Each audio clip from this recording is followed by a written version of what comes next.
Well, hey guys, thanks for checking out the video, and if you like videos like this, please be sure to subscribe to the channel, smash that like button, and share this with your friends and family.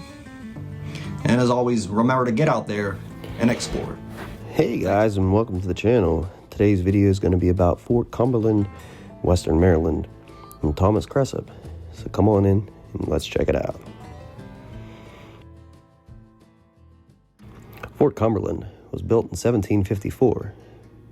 It was an 18th century fort at the current site of Cumberland, Maryland, in the United States of America, and it is an important military and economic center during the French and Indian War, and it figured significantly in the early career of George Washington.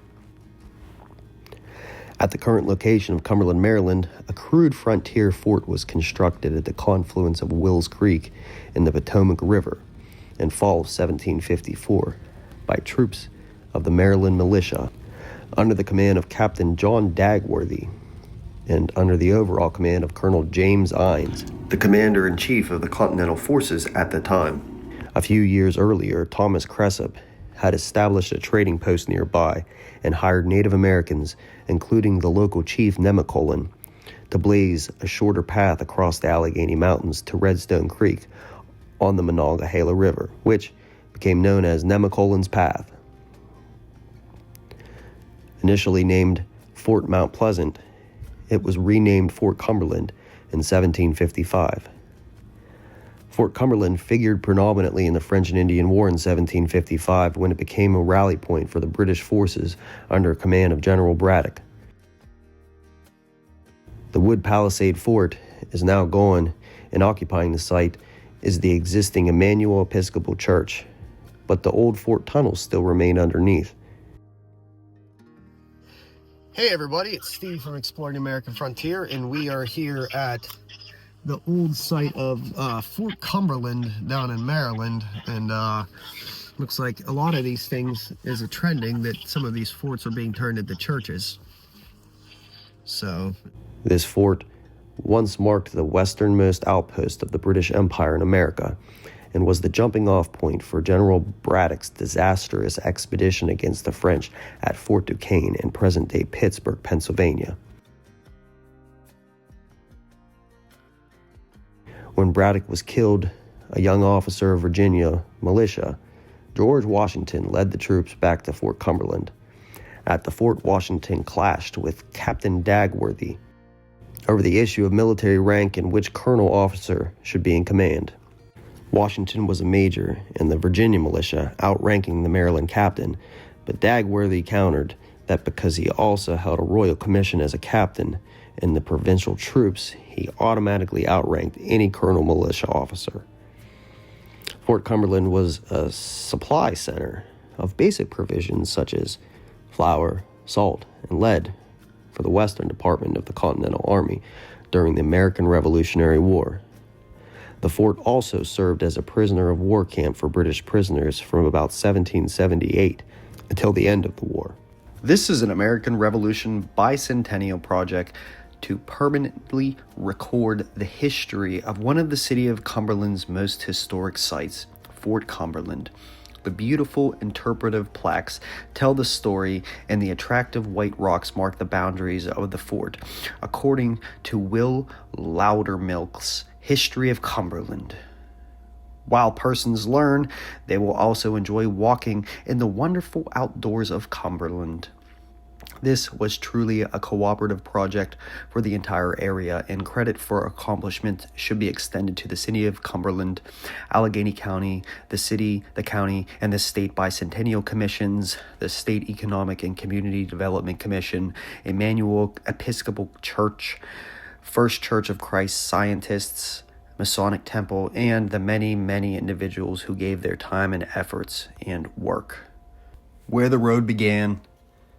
You are standing at the starting point of this country's first federal road building project, the Cumberland or National Road, a vision of George Washington as a means to develop the continent and to unite the country. His ideas was championed by Thomas Jefferson and authorized by Congress in 1806.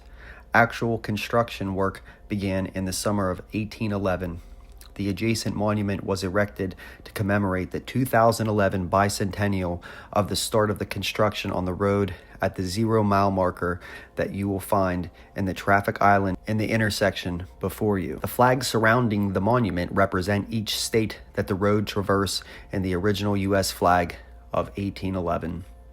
Nestled on the Allegheny Mountains, Cumberland sat on the edge of the frontier in the early 19th century. Crossing the mountainous landscape was challenging, and the Eastern Continental Divide was a barrier for the westward expansion and trade into the Ohio Valley. Still, daring pioneers pushed westward. The initial route began before you on Green Street and Braddock Road, roughly following the original Nemacolin Trail and the route of General Braddock's 1755 march to what became the city of Pittsburgh. This route was blazed and improved between 1750 and 1754 by Delaware Indian Chief Nemacolin, Thomas Cresap, and George Washington. Near Brownsville, Pennsylvania, the route diverged from Braddock's Road and headed west towards the Ohio River at Wheeling. Within Cumberland, the route of National Road changed over time as the city developed and new roads were carved into the landscape. In 1833, the official route shifted to Mechanic Street to take advantage of the improved passage through the Narrows.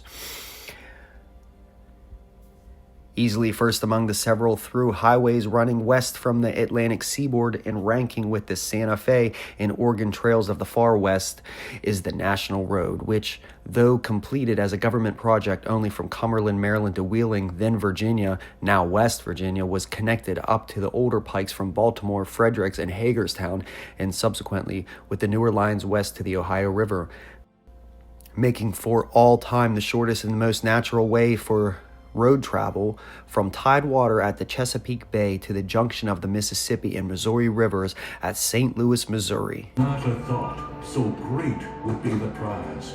We should open a wide door and make a smooth way. But not everyone saw the advantage of such a road, and a debate raged over who should pay for it. Just like today, people in one region were reluctant to finance a venture that seemed to only benefit those in another.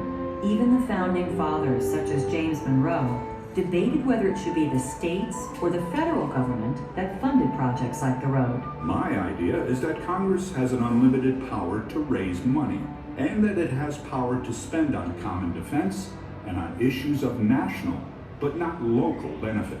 In 1806, Secretary of the Treasury Albert Gallatin crafted a deal that didn't settle the debate, but at least offered a compromise. Under Gallatin's plan, the federal government would pay for the road, not with taxes, however, but from the proceeds of land sales in Ohio. The nation must devote its financial resources to cement the bonds of the Union. Starting in Cumberland, Maryland in 1811, crews began to carve out and lay down America's first federally funded road.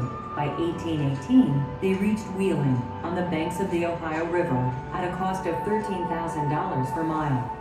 Some, such as Thomas Jefferson, wanted the road, but voiced a familiar concern that it could become a pork barrel project. I view it as a source of boundless patronage, a bottomless abyss of public money. It will be the scene of eternal scramble among the members of Congress who can get the most money wasted in their state. But to Henry Clay and many other advocates, the national road might pass through just a few states, but it would benefit the entire country. The most stupid are sensible of the benefit of a good road. We should look at the whole system when we contemplate a nation. The decision involves the future destiny of this growing country. The road pushed on into Ohio, Indiana, and Illinois. Covering over 500 miles, it cost just under $8 million. As construction and maintenance costs mounted, the debate over local versus federal responsibility flared up again. President Andrew Jackson was firmly in favor of handing the road over to the states. Government's true strength consists in leaving individuals and states as much as possible to themselves. The destruction of our state government's control over local concerns would lead directly to despotism. But many of the states didn't want to take on the financial burden. Gradually, the federal government turned the road over to the states, and to pay for its upkeep, they built toll houses. By 1840, the road bustled with activity. More than 200,000 people traveled the National Road each year in its heyday, with thousands of wagons passing along every day. The National Road was the artery through which the lifeblood of America flowed. It was the first road that America built, and it became the road that made America. Colonel Thomas Cresap, born 1702, was an English-born settler and trader of the states of Maryland and Pennsylvania. Cresap served Lord Baltimore as an agent in the Maryland-Pennsylvania boundary dispute that later became known as Cresap's War. Cresap, in memory of Thomas Cresap, Colonial, Pathfinder, Pioneer, and Patriot. Built the first home and fort on this county in Old Town about 1740. Surveyed the first trail to the west starting near this spot in 1751. His son Daniel Cresap, for whom Dan's Mountain is named. Thomas Cresap Jr., killed in the battle with the Indians on Savage Mountain. Later, together with the Native American chief Nemacolin, Cresap improved the Native American path to the Ohio Valley and ultimately settled and became a large landowner near Cumberland, Maryland, where he was involved in further disputes near Brownsville, Pennsylvania, including the French and Indian War and Lord Dunmore's War. Cresap was born in Skipton, Yorkshire, England, and emigrated across the Atlantic Ocean to the Maryland colony when he was just 15 years old. In 1723, he gave his occupation as that of a carpenter. He initially settled at the mouth of the Susquehanna River on the Chesapeake, on the lower end of the floodplain called the Monongahela Valley, and built boats. In 1725, Cresap married Hannah Johnston, whose father, Thomas Johnston, on the date of 24th of March, 1725, he had surveyed to himself Mount Johnston Island at Peach Bottom Ferry. Cresap also traveled at least once to Virginia, for Virginia-based trader Claiborne also traded for furs in the lower Susquehanna area of the Chesapeake Bay. Cresap fled from Virginia either because of the Native American raids against the white settlers in 1722, or because a dozen or more fellow settlers drove him as he cleared timber to make a dwelling and secure his land claim. As Cresap defended himself, he cleft one of his assailants with a broad axe. Upon returning to Maryland, Cresap secured a patent to operate a ferry over the Susquehanna at the head of the tidewater from Lord Baltimore. Although Captain John Smith had traveled up the Chesapeake possibly this far in 1608, Virginians had ceded this area to Maryland, but Pennsylvania also claimed the area as covered by land grants to William Penn.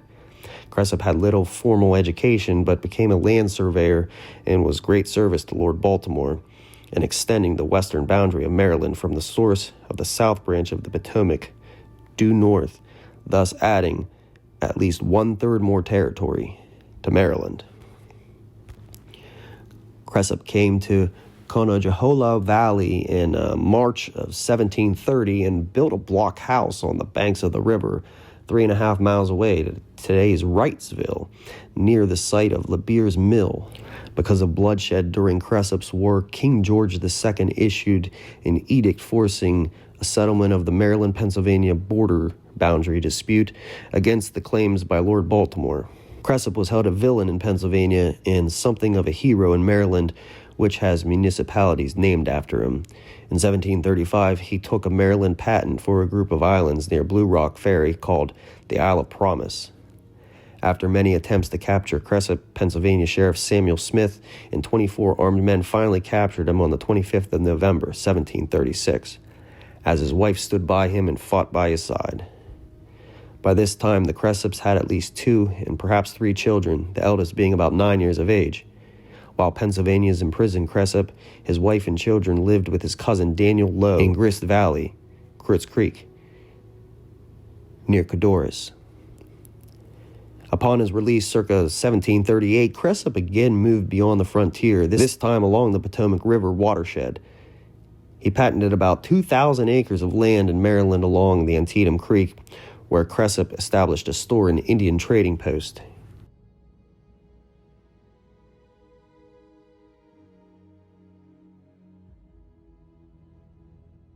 Now let's talk about Colonel Joshua Fry. He was a professor of mathematics at William and Mary College, a member of the House of Burgesses, a commander of the militia, and a surveyor. Colonel Fry and Peter Jefferson surveyed and produced the first map of Virginia. Josh Fry, Lunsford Lomax, and James Patton were chosen to make the treaty with the Six Nations at Logstown in Lancaster, which permitted the English to build 2 forts on the Ohio and to settle the southeast of that river. During the French and Indian War, Colonel Fry was commissioned by the governor of Virginia to lead an expedition to build an outpost on the Ohio River. On his way with 300 men to complete this mission, he was thrown from his horse on what is now called Broken Neck Road near Fort Cumberland, Maryland, and died at the fort on May 31st, 1754. He was buried between the road and the fort and Wills Creek. The command of the expedition fell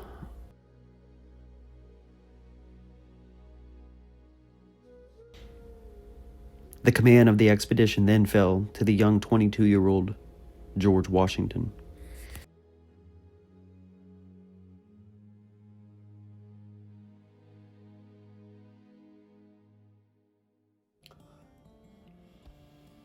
Well, thank you guys for watching this video.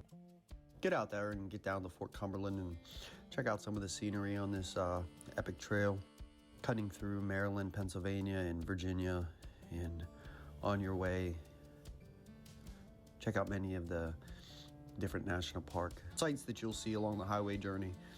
So take some time today to discover America, because history isn't a mystery when you get out there and explore. Thanks, guys.